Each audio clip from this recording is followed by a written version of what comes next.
Hello, Mrs. Brown. And Angelica, hi. Come on back. I'm sorry you had to wait. But you know, I've told you before, you can call me Loretta. You're not that little boy anymore mowing my lawn. You're a grown man. But Angelica and I do have to talk to you today. Okay. I know you must be terribly busy. We'll try not to take up too much of your time. Would it be better if we come back another time?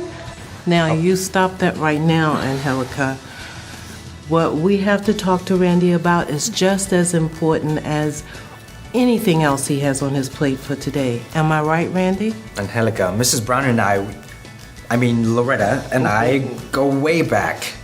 When she wants something, I've learned a long time ago, I better deliver. Yes. Come on.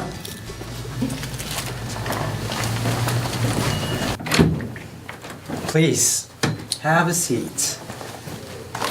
Oh, can I get you something to drink? Some coffee, or No, if thank you'd like you. some water? I don't need any water, Randy. I'm not even sure that I need Angelica to be a part of your, what do you call it, your collaborative?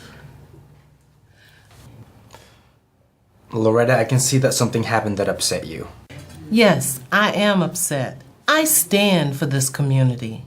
Your daddy and I work side by side, giving hope to the community when sometimes hope was all that we had to give. We collaborated when we didn't even know that $5 word.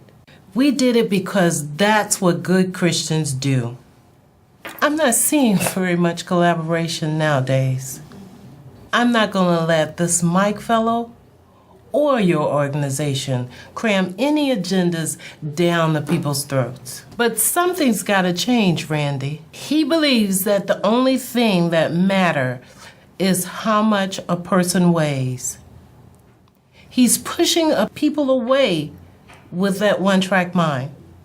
Is that what Healthy Futures is about? Only obesity? So there's a concern about Mike's ability to share the stage or work more cooperatively.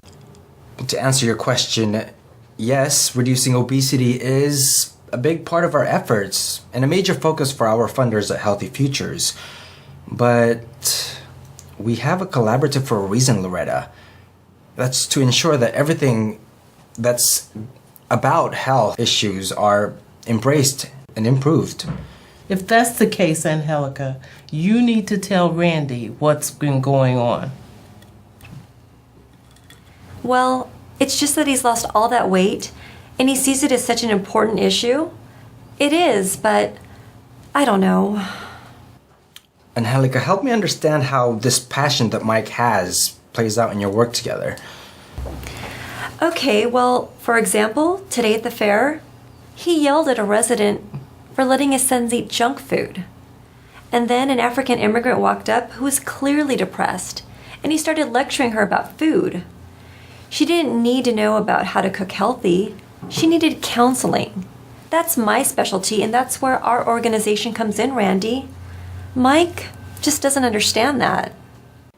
Seems like the way he's pushing his zeal for weight loss is a concern, and you'd like to be recognized for your expertise in immigrant mental health and be able to do that work when you're working with Mike. That's right. That's what I'm saying about pushing people away. Angelica knows all about new immigrants, refugees, and their stressors. And how can he be talking to an African woman about cooking? Doesn't he know that she can cook circles around him? That woman probably felt so alone. It's hard on them. It's a different life here, Randy. As I mentioned, there's a lot of funding for obesity, but the counseling part is really important. And aside from it being important to our community, I know my dad would have wanted it that way. He's with God now. May he rest in peace. I'm not ready to agree to anything yet, Randy, because this is business, not personal.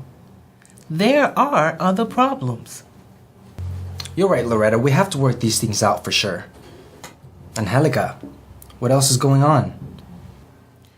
Well, meetings tend to go on for a long time because he won't stop talking. The other problem is that some of the committee members don't show up for a few weeks. And when they do show up, Mike will waste everyone's time going over everything with them. Well, it sounds like the timing and the management of the meetings aren't going as well as it could. How is Mike taking this when you talk to him? I mean, you are co-chairs. That's one good question, isn't it, Angelica? She's right, Randy. I don't know how to bring it up with him. Would you both be willing to meet with Mike and me to talk through these issues? I'd like to meet with Mike to see his perspective on things, and then we can all get together and talk about it. Loretta, your clinic's participation in Healthy Futures is really important to us. Residents trust what you've been doing for 25 years. And Angelica, your rapport with the immigrant and refugee population is valuable. If we're going to be talking about health, you should be included. You're not going to tell him what I said, are you? No, I wouldn't do that, Angelica. I will bring things up in our joint meeting, though. General topics like communication and teamwork, but the specifics, I'm not going to discuss that. That's something I'd like for you to bring up. I'll make sure that everything's comfortable so that we can have that conversation. And one thing that's important to Healthy Futures is that we exhibit collaborative behavior and not just talk about it. My, you're quite the talker, Randy. You can take our words and make them all smooth, but they still ring true. I'm so proud of you, Randy. I did learn about perseverance and making things happen from some very good role models, Miss Loretta Brown. What do you say? Are you on board? You convinced me, Randy, and Lord willing, it'll make a difference. So why don't you think about some things on how to improve the situation and, think about how Mike might be seeing it. We'll come prepared, Randy, because that's how I roll.